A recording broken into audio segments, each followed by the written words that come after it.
Assalamualaikum warahmatullahi wabarakatuh. Waalaikumsalam warahmatullahi wabarakatuh. Oke guys, jadi pada pertemuan kali ini kita masih mereview atau membahas soal untuk materi sel dan jaringan berbasis HOTS dan AKM literasi. Oke, perhatikan soal nomor 1. Nah, glikosilasi merupakan salah satu bentuk post-translational modification atau modifikasi pasca translasi yang umum ditemukan pada protein. Kehadiran rantai gula atau glikan dapat mempengaruhi berbagai fungsi pada protein, antara lain stabilitas struktur, aktivitas enzimatik, interaksi antar sel, virulensi, dan lain-lain. Pada end-linked glycosylation, kamu lihat pada gambar ini, gambar 1, enzim oligosaccharyl transferase atau OST mengenali motif khusus pada protein, yaitu N, X, S per T atau S atau T. Di mana guys, N itu adalah asparagin, X adalah asam amino apapun kecuali prolin, S adalah serin, dan T adalah threonin. Untuk kemudian mengkatalisis penempelan glikan atau rantai gula pada asam amino aspargin di motif tersebut. Nah, ini gambarnya guys. Ini adalah gambar dari end-linked glycosylation protein pada sel eukariotik.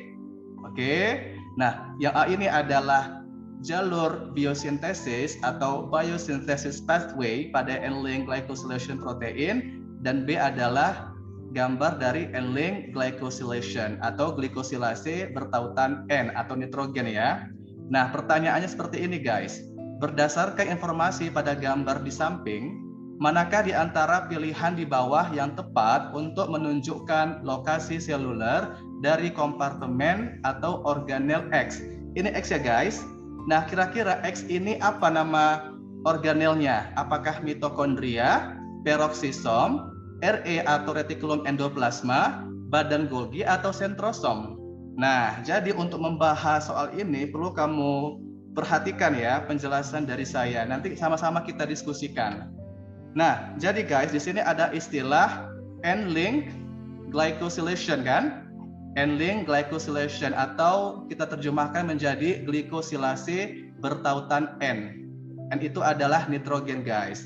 Nah, jadi guys, perlu kamu ketahui bahwa end-linked glycosylation adalah perlekatan oligosakarida, yaitu jenis karbohidrat yang terdiri dari beberapa molekul gula, kadang-kadang juga disebut sebagai glikan yang melekat ke atom nitrogen.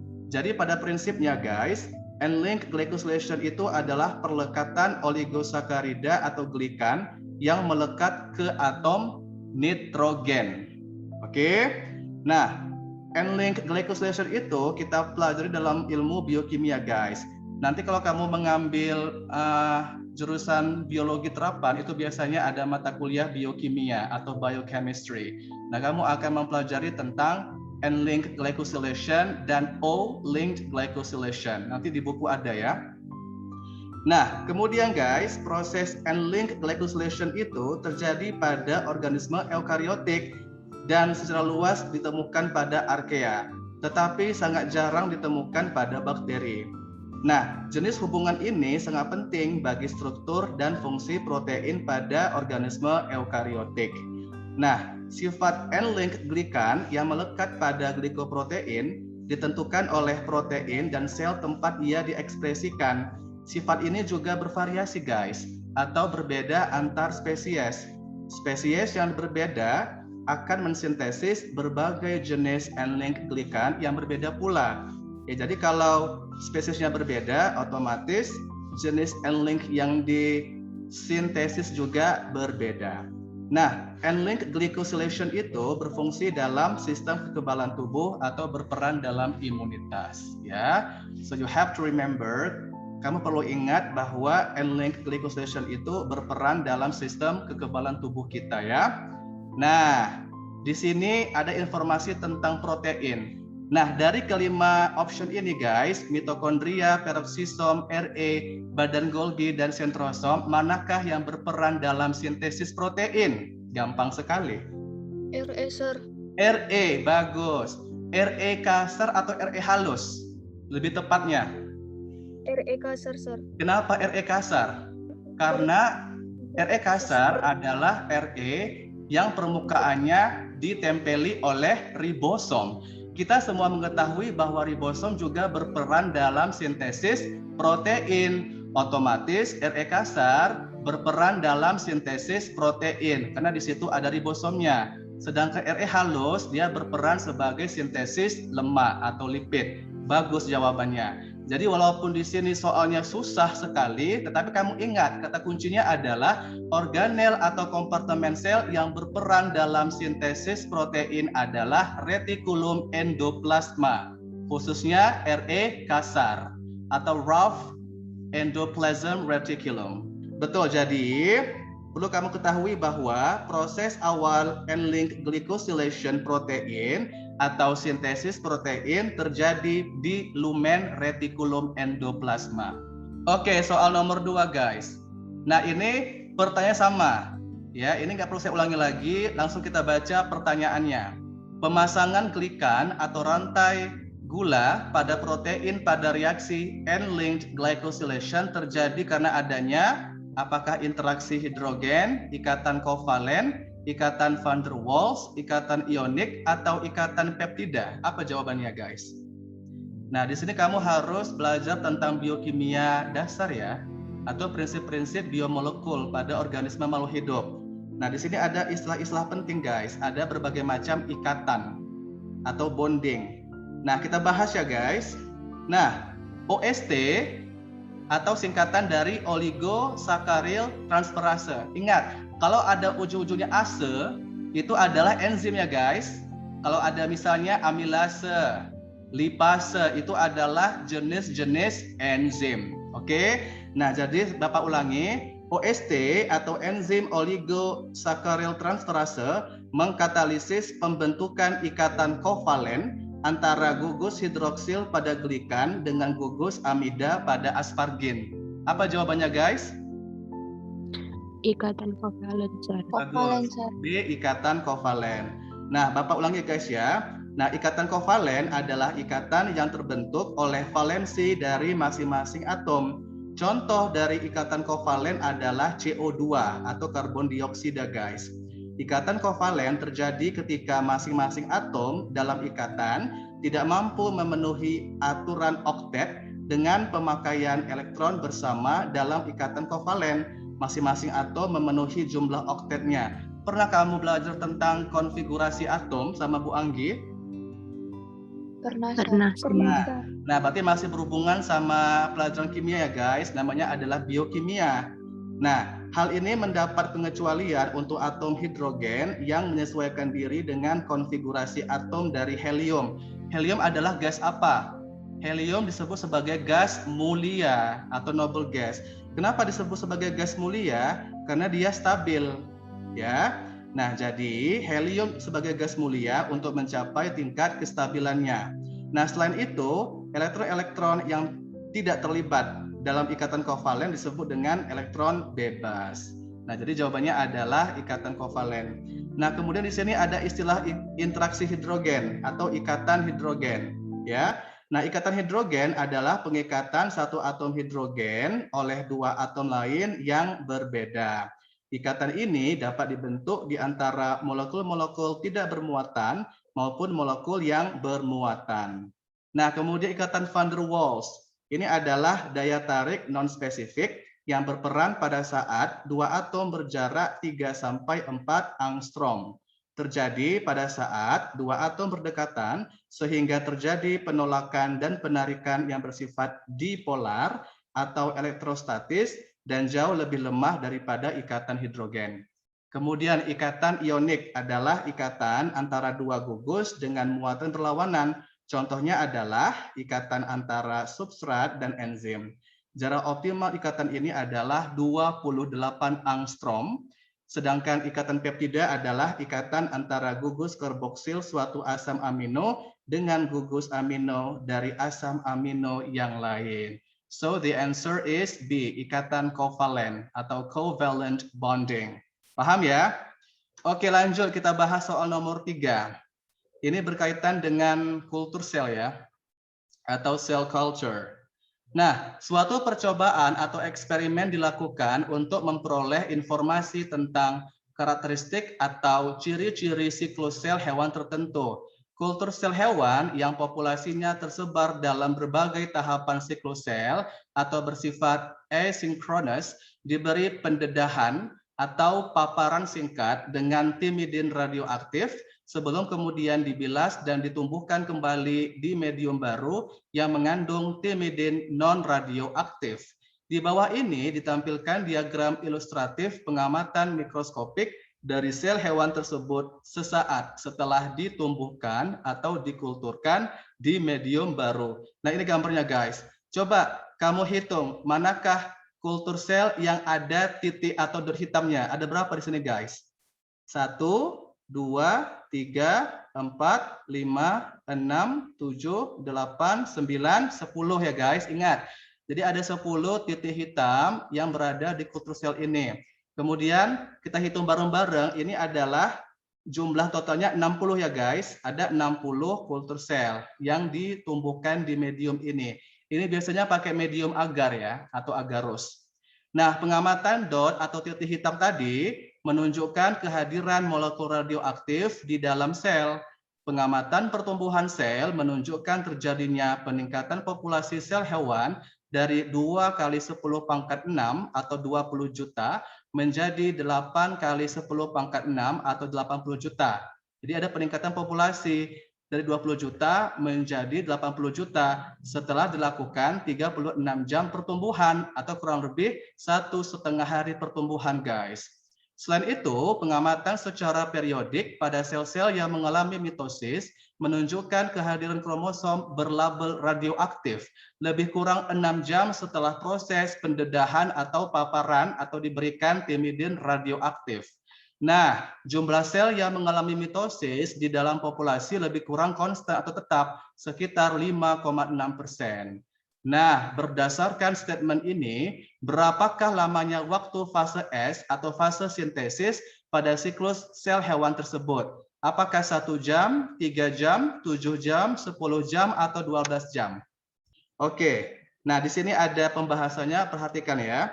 Nah, pada populasi sel asinkron atau tahapan siklus sel, jumlah sel yang berada pada satu fase siklus sel tertentu sebanding dengan proporsi lama fase tersebut dalam satu siklus sel. Oleh karena itu, semakin lama waktu satu fase dibandingkan fase lainnya, maka semakin banyak ataupun sering kita temukan sel-sel dalam populasi yang berada pada fase tersebut. Pendedahan atau paparan radioaktif dilakukan untuk mengamati kehadiran sel-sel yang sedang berada dalam tahapan replikasi DNA, khususnya pada fase S atau fase sintesis. Nah, sel pada fase ini mengambil timidin dari media untuk digunakan sebagai substrat dalam proses replikasi DNA. Lamanya waktu fase S dapat dihitung dari proporsi jumlah sel yang mengambil timidin radioaktif terhadap lama siklus sel total. Nah, untuk waktu satu siklus sel total dapat kita hitung dari waktu duplikasi dari populasi sel.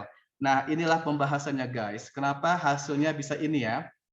Nah, kita lihat di sini. Waktu satu siklus sel. Di sini NT sama dengan 8 kali 10 pangkat 6. NO atau N0 adalah 2 kali 10 pangkat 6. Dari mana NT 8 kali 10 pangkat 6 guys? Dari peningkatan ini kan? Nah, ini N0. Awalnya jumlahnya 2 kali 10 pangkat 6. Kemudian ada peningkatan populasi menjadi 8 kali 10 pangkat 6. Berarti N0-nya ini, NT-nya ini. Paham ya? Oke, ini dia. NT sama dengan 8 kali 10 pangkat 6. N0 sama dengan 2 kali 10 pangkat 6. Kemudian kita masukkan ke rumusnya atau ke formulanya. NT sama dengan N0 kali 2N menjadi N sama dengan logaritma NT dikurang logaritma N0 per IG2 menjadi N sama dengan, jadi kita masukkan guys ya, 6.903 dikurang 6.301 per logaritma 2 sama dengan 2. Ini pakai kalkulator ya guys, yang ada lognya atau logaritmanya. Nah, kemudian guys, waktu duplikasi atau waktu satu siklus sel sama dengan T per N sama dengan 36 jam dibagi 2 sama dengan 18 jam. 36 dari mana guys? Dari ini ya. Setelah 36 jam pertumbuhan, makanya dia di sini 36 jam dibagi 2 sama dengan 18 jam. Kemudian kita masukkan ke fase S-nya atau fase sintesisnya. Berarti jumlah sel terlabel radioaktif sama dengan 10. 10 dari mana guys? Dari titik-titik ini. Nah, tadi kita hitung jumlah dot atau titik hitam yang ada pada kultur ini adalah 10. Makanya dia 10 di sini. Sedangkan jumlah sel total adalah 60. 60 ini kamu hitung semua nih. Kamu hitung semua kultur selnya, jumlahnya adalah 60. Berarti di sini jumlah sel terlabel radioaktif adalah 10 dari titik hitam tadi, sedangkan totalnya adalah 60. Maka lama fase S sama dengan 10 dibagi 60 dikali 18 jam. Maka hasilnya adalah 3 jam. Jadi jawabannya adalah B, 3 jam. Waktu yang dibutuhkan untuk proses fase S atau sintesis pada siklus sel hewan ini. Paham ya? Ini pakai rumus. Ini rumusnya guys ya. Paham, Sir. Paham. Oke, lanjut. Kita bahas soal nomor 4 sekarang ya guys. Nomor 4. Oke. Nah, kita bahas soal tentang pembelahan mitosis dan meiosis atau materi reproduksi sel. Nah, mengenai mitosis dan meiosis, salah satu perbedaan dari dua macam reproduksi sel tersebut adalah bahwa pada meiosis terdiri dari satu putaran siklus sel, sedangkan mitosis terdiri dari 2 putaran siklus sel. B. Pemisahan kromatid saudara atau sister kromatid terjadi selama pembelahan kedua, sedangkan pada mitosis pemisahan kromatid saudara terjadi selama pembelahan pertama. C. Kromosom bereplikasi selama fase interfase, sedangkan pada mitosis kromosom bereplikasi selama tahapan profase. D. Serabut gelendong terbentuk selama profase, sedangkan pada mitosis serabut gelendong terbentuk selama metafase. Atau E. Terjadi pengurangan atau reduksi jumlah kromosom, sedangkan pada mitosis terjadi peningkatan jumlah kromosom. Nah, kira-kira apa yang membedakan antara pembelahan mitosis dan meiosis berdasarkan option ini, guys? Kita bahas ya yang A. Meiosis itu berapa putaran, berapa tahapan fase sel? Ada meiosis 1, ada meiosis 2. Berarti meiosis ada 2 tahapan, 2 fase. Sedangkan mitosis hanya 1. Jadi apakah betul jawabannya? Salah, Sir. Salah. Ini terbalik ya, harusnya meiosis 2 kali, mitosis sekali ya. Nah, yang B. Apakah betul jawabannya? Betul, ya. Nah, jadi jelas yang membedakan antara mitosis dan meiosis adalah pada pemisahan kromatid saudaranya, guys. Kalau pada meiosis, itu pemisahan kromatid saudaranya terjadi pada pembelahan kedua. Ya, pembelahan kedua atau pada meiosis kedua. Sedangkan pada mitosis, pemisahan kromatid saudaranya terjadi pada pembelahan pertama atau pada fase mitosis. Paham ya? Jadi B jawabannya. Oke, lanjut soal nomor 5. Pada sel eukariotik, manakah berikut ini yang dapat mengkatalisis reaksi yang melibatkan hidrogen peroksida, menyediakan energi sel, dan membuat protein secara berurutan, secara berturut-turut? Apakah A. Peroksisom, mitokondria, dan ribosom, B. Peroksisom, mitokondria, dan lisosom, C. Peroksisom, mitokondria, dan badan Golgi atau aparatus Golgi, D. Lisosom, kloroplas, dan ribosom, atau E. RE halus, mitokondria, dan ribosom. Apa jawabannya? A, Sir. A. Peroksisom, mitokondria, dan ribosom. Bagus. Jadi jawabannya adalah A. Kenapa A? Jelas ya. Di sini peroksisom berperan untuk mengurai peroksida. Jelas ya. Berarti di sini kan secara berurutan. Organel sel yang mengkatalisis reaksi yang melibatkan hidrogen peroksida adalah peroksisom. Energi sel atau ATP oleh mitokondria, protein oleh ribosom. Gampang kan? Jadi jawabannya adalah A. Jadi organel sel itu sama dengan kompartemen sel ya. Jangan bingung kamu. Oke, soal nomor 6 guys.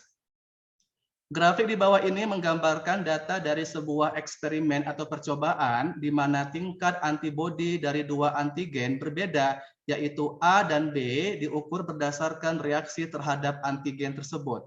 Antibodi memegang peran penting dalam tubuh manusia untuk menghadapi berbagai macam penyakit. Jelas ya? Jadi antibodi itu berperan dalam menghadapi patogen atau penyebab penyakit. Nah, antibodi itu dihasilkan oleh apa, guys? Apakah sel B, sel T, makrofag, neutrofil, atau sel pembunuh alami atau natural killer cell? Apa jawabannya? Gampang. Apa jawabannya? Sel B.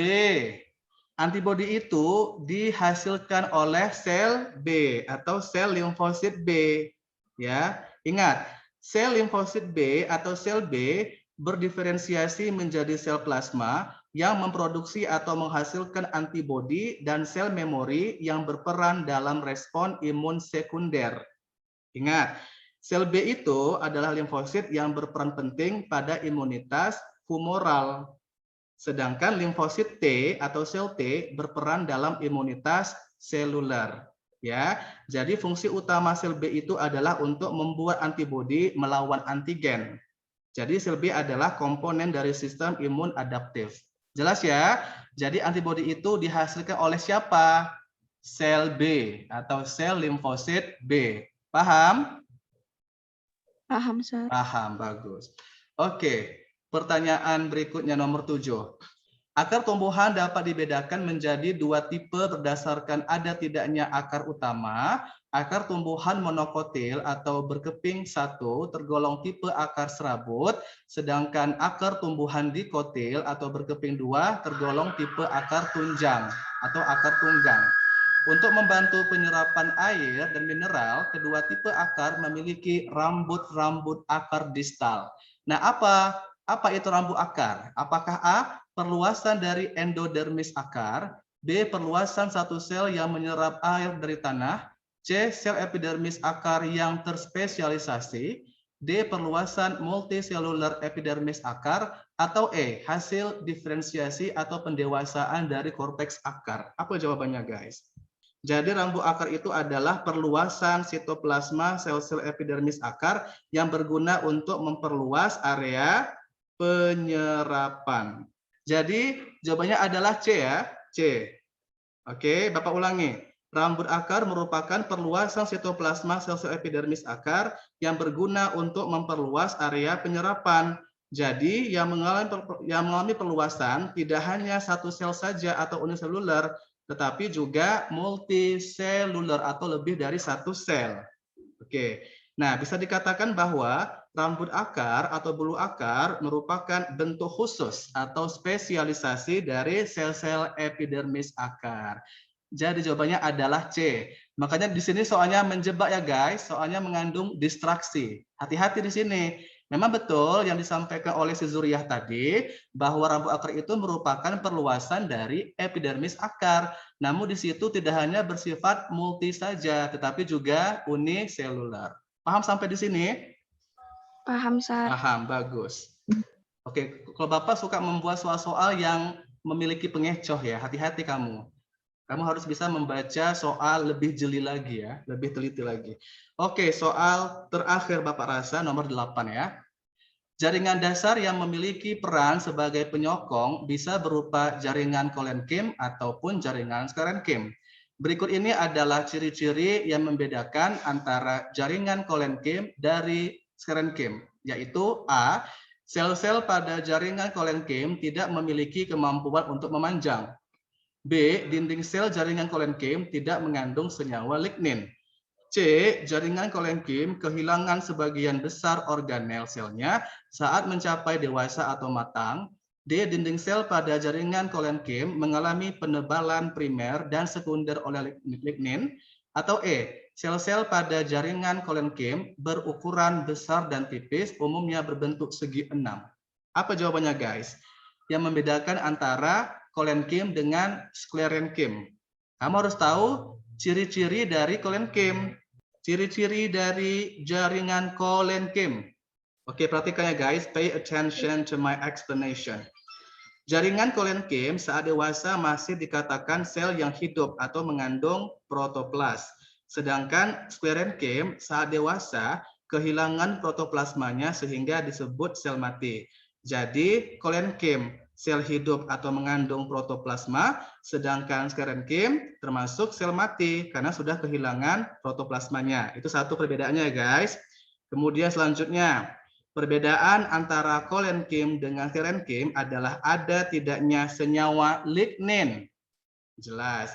Senyawa ini terdapat pada dinding sel jaringan sklerenkim, tetapi tidak pada jaringan kolenkim. Ingat, kolenkim tidak mengandung lignin. Jelas apa jawabannya? B. B, bagus. Dinding sel jaringan kolenkim tidak mengandung senyawa lignin. Kalau dia mengandung lignin berarti sudah termasuk sel-sel mati. Contohnya kayu, udah keras dia.